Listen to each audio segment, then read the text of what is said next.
indeed. Turp, Stones and Cedrics. And welcome once again to Club Buggery, coming to you live this evening from the Butchers Harley Room here at the ABC headquarters in Gore Hill. And thanks for joining us on a Friday night. A night when it'll be a night of all good old-fashioned family values style variety. In fact, good old-fashioned family values style variety will be barely enough this evening. And when I talk about variety, and I can go on and on about variety if you bloody well like, I'm talking about variety with a capital V. But now I'd like to take a pause and introduce to you a man who set a world record this week for eating flathead. This man has this week consumed 11.86 tonnes of flathead. And he's thrown down the gauntlet in the most convincing manner, I believe, to the other pillows, the other geese, the other has-been, the other jokes, the other clowns, the other duds who want to get into this flathead-eating caper. I'm, of course, referring to the chap who's standing on my right, rampaging Roy Slaven. Roy, what's been dancing on the tiny stage of your mind before the footlights this week? Yes, thank you very, very, very much, HG Nelson. There's only one figure this week looms on the stage of my imagination, and that is Malaysia's Dr Mahathir. Yes. Now, he's come out bagging not only Sally Neighbour, but the ABC in general for telling lies, including you and me. Now, pretty surprised. I take umbrage at this, Dr Mahathir. And I know this program now goes directly into Asia, directly into Malaysia, so we can settle up, I think, right here and now. Now, I know for a fact that Butchers Harley refers to Dr Mahathir as the dud of Asia. No surprises there. No. I know President Suharto refers to Dr Mahathir as a left-handed wriggler. Something's lost in the translation. Well, from the Bahasa Indonesian Yes, I know, into English, but he'll be able to roughly translate back in Malaysian to whatever it might mean. I'm not quite sure, but I know it's good. So I just issue a challenge to Dr Mahathir, here and now, here in the Butchers Harley Room on Club Buggery, yes, to come onto this program and tell us the lies. Yes. Tell us where the lies are. Thank you very much, Dr Mahathir. That would please me. So the challenge is issued. Well, I can only think of one lie that we've ever told. This is Roy and myself. We once declared that Ken Arthurson was dead. Unfortunately, the mobile intensive care centre got there just after we did. We left the scene, we rang the ABC and said, Ken's dropped off the twig. Sorry, Rugby League, sorry, World, sorry, Super League, and so on. Unfortunately, Ken came back Kerry Packer style, and is when do those two have so much in common? But, Roy, it's a big night for Australian television. It's Logie night. Roy, I know you've won a couple in your time. Do you believe Logies in this day and age in 1995 aren't worth as much as when you won them? Look, I'm a Logies freak, you know. I'm mad for the Logies. But it worries me, actually, that so many stars, and it's a very big S on stars, both at the beginning and the end of stars, the word stars, have boycotted the Logies tonight. And I answer the cast of Home and Away isn't there. Neighbours isn't there. Andrew Denton isn't there. Daryl Summers isn't there. I'm led to believe Ray Martin probably isn't there, and definitely Yarn Event isn't there as well. Well, now, who is there? No one. No one. There's just Big Bloody Bird. Big Bird's... Oh, gee, I love Big Bird. Big Bird... Big Bird's there, but Big Bird won't work with aggro on the one stage. And they had this terrific... Hats off Channel 7. They had this terrific idea of Big Bird, you know, really big, tall, gawky, and aggro, you know, puppet, just that big over there, presenting the award for, you know, the funniest thing or the, you know, best light entertainment or the saddest or the happiest or the biggest. And they won't work together. So the whole thing's dudded out, and I think Jamie Dunn has to appear as Jamie Dunn rather than as aggro. And, you know, when Bert was doing it, it meant something. This nation could stand proud in Asia and say, we have a television competition that is the envy of the world. Yes, yes. If Bert was doing it on Channel 9, you'd have aggro and bloody Big Bird on the one bloody stage. So I'd like it to go back to 9. Will it ever come to 2? Gee, I hope so. Who can present it for Channel 2? Clive Hale. And with that as a way of setting the scene here in the Butchers Harley now, it's an enormous pleasure to welcome our first guest for this evening. She's had a sizzling hot summer of success. She's still as quick as buggery. Ladies and gentlemen, can you get them out and hurl them together till they hurt? And welcome Melinda Gangster. Yes, a feature each week on Club Buggery is the very popular On-the-Job Challenge, where we ask a couple of prominent sporting identities from Australia to come in and help us with a job. And who have we got tonight, Roy, and what are they doing? Yes, actually, we have a couple of Sydney Flames with us tonight. If people could welcome into the room, Michelle Timms and Rhonda Bates from Sydney Flames. Flames. Here they are here.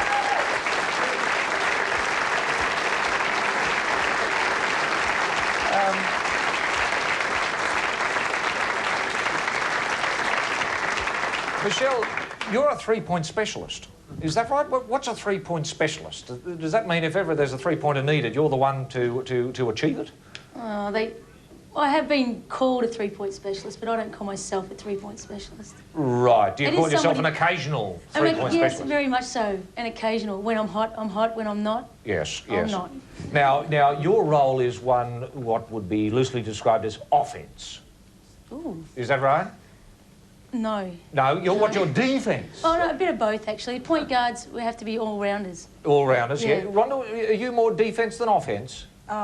I try to be, but I'm trying to get my offensive game into shape. So, Right. Yeah. Right. But I have to take care of my point guard here so she can get me the ball. Uh-huh. Right. But you're a rebound specialist, aren't you? Yes. On the offence, you go for the rebound. Now, what are you watching, you know, when you're going to anticipate a rebound? Because it's all to do with anticipation. Are you watching the ball, anticipating where it's going to hit the ring or the backboard, Yeah. and then aim for that, you know, scalers and vector style, where it's going to bounce back, and you leap at that point where you imagine the ball is going to That's arrive? exactly right. I get my little protractor out. Yes, all that, yes. Isn't that fantastic? Calculating the, yeah. And the Flames in 1995, obviously a great year a couple of years ago. Can we expect the similar sort of things for the Sydney people again from the Flames in season 1995?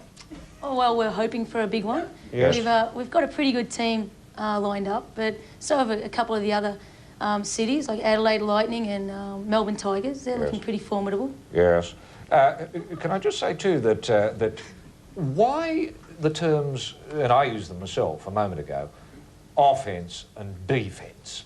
Why not offence and defence? I play defence. This is a defensive moment. Let's go into defence now. We've lost the ball, let's go into defence. Why defence and offence? I think it's basically for the crowd, so they can participate. Makes sense to me.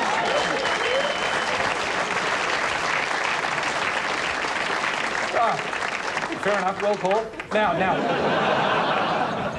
the job tonight for the pair of you is a room out the back, which we might be able to have a look at. Yes, there's our room. It's called the Think Big Room. Think Big Room. After the horse that Harry Wright rode to a couple of couplings recently. Now- It's got a box in it, Roy. What's in the box? In the box is a Waltzing Matilda barbecue, which we're going to ask you to construct. And just beside it, well, you could see earlier, is a tray of meat, and we want you to get a bit of the meat up barbecued before the end of the program. And we'll inspect every now and again to see how you're getting on. And might we wish you all the success, not only with the Waltzing Matilda barbecue and with getting the sausages up, but also with the season 1995 Sydney Flames. Let's see you come home first. Congratulations. Thank you very much. Off you shoot. And good We luck. send them off to the Think Big Room and the barbecue.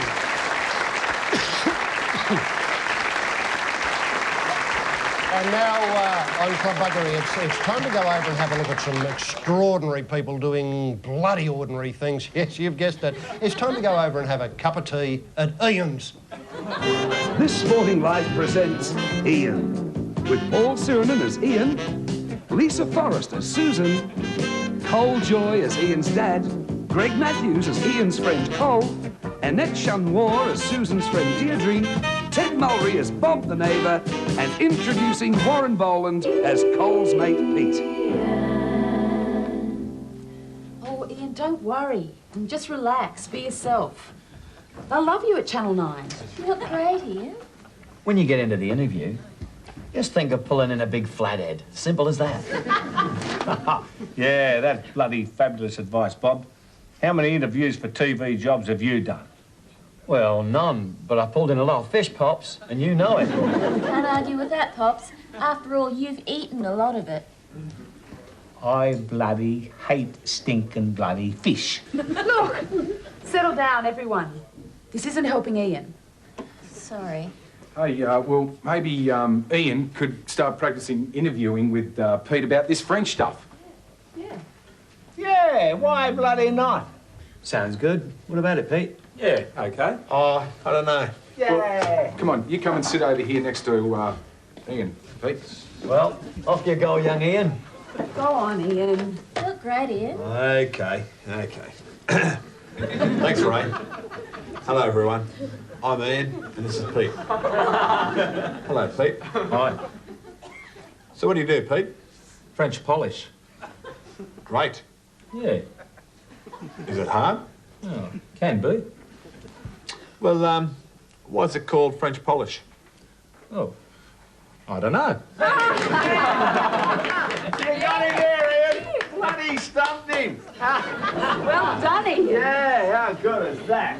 Made him look a bit of an idiot. Oh, Ian, you're good. Ah, yeah, it's pretty easy, really. Hey, Suze, did Pete look stupid not knowing that? He did a bit.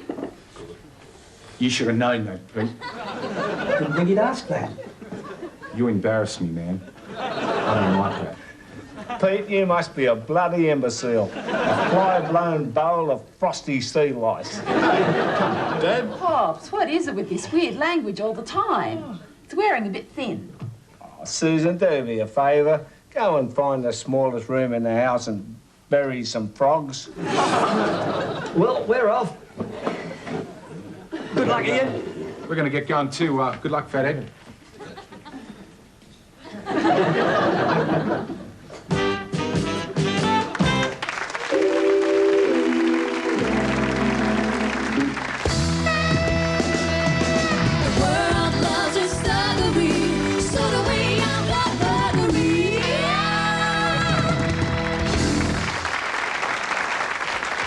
Yes, last Monday we were lucky enough to represent the people of Australia at the MGM Grand in Las Vegas at the Foreman Schools fight. It was a terrific clash.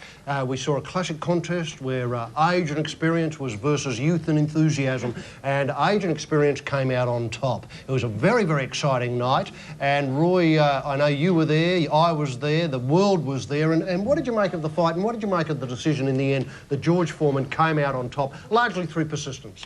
Actually, I thought it was a terrific fight. I'm a Foreman, you know, I'm a Logies freak, but I'm also a Foreman freak.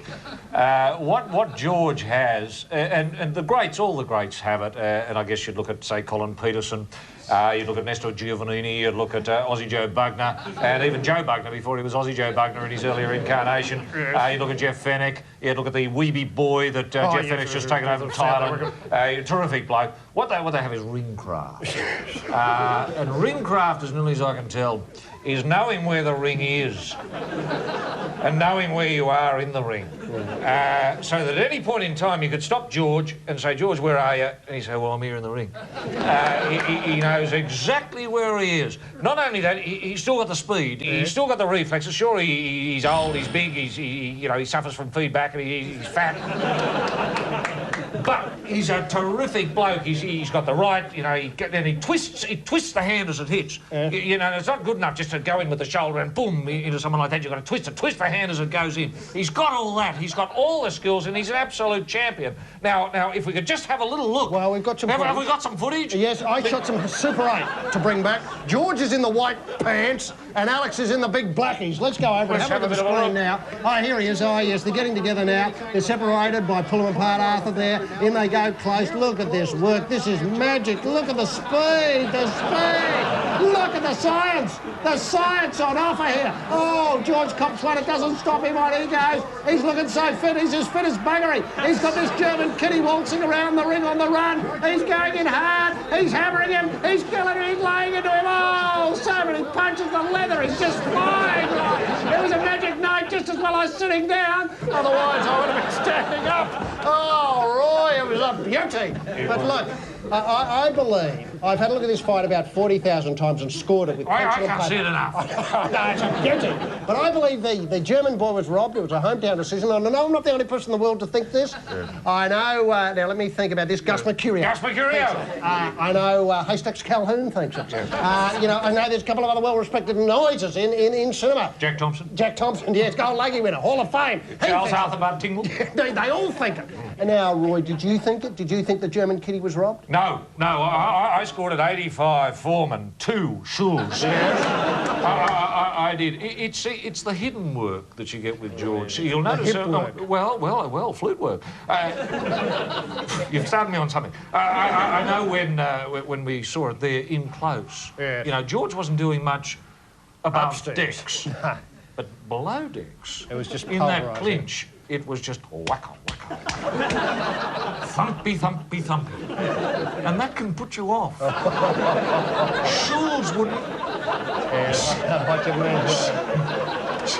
Schulz would never have come across that sort of Science. And that's what the judges are looking for. Yes. I'm sure the judges were looking at the trouser of Foreman all through that last 7 rounds. Well, you couldn't take your eyes off it, could you? I mean, I know there's people here in the room, they're just looking at it. Yeah, I know. Who do you guys think? What's George doing down there? What's he got down there? It's mayhem. It's a bag of cats. Isn't a Stilson just sticking out from him there that he's clubbing the other bloke with? What hardware is he carrying down there? And the other bloke's shorts look very, very disappointing at the end of the day. What I like was, I don't know whether people noticed this, was George's shorts had slipped, revealing a bit of the stay, the pantaloon stay, the underpant, the white front stay. And I thought that was a very nice touch there. Attractive. I just wish the trainer at the end of each round had poked that back in. What about the pinking shears? Cut it off. But, Roy, you know, when you look at the depths in the heavyweight ranks, you've got George, you've got Schulz, you've got, obviously, the other granddad, Larry Holmes. Larry You've Holmes. got, You've got Jimmy Thunder. Jimmy Thunder. You've got Joe Bugner, who threatens to come out of retirement to take on Iron Mike. You've got Iron himself. There's so many. There's so much richness there. Yes. So much depth. Yes. And when you see a bout like that, you just wish you could have one of those every night. Well, in time you will. I mean, the whole thing throws up far, far, far more questions than there are answers. And that's why world boxing is in such good hands at the moment. I.e. Don King's. And with those thoughts, wouldn't be a person, you know, not out of place on the cards at the MGM Grand or the Caesars Palace or Circus, or in fact at the Jupiters on the Gold Coast, or at Scotty's Motel on Main North Road in Adelaide. You know what I'm talking about? Here she is tonight with the Ford V8s, Miss Jane Scully!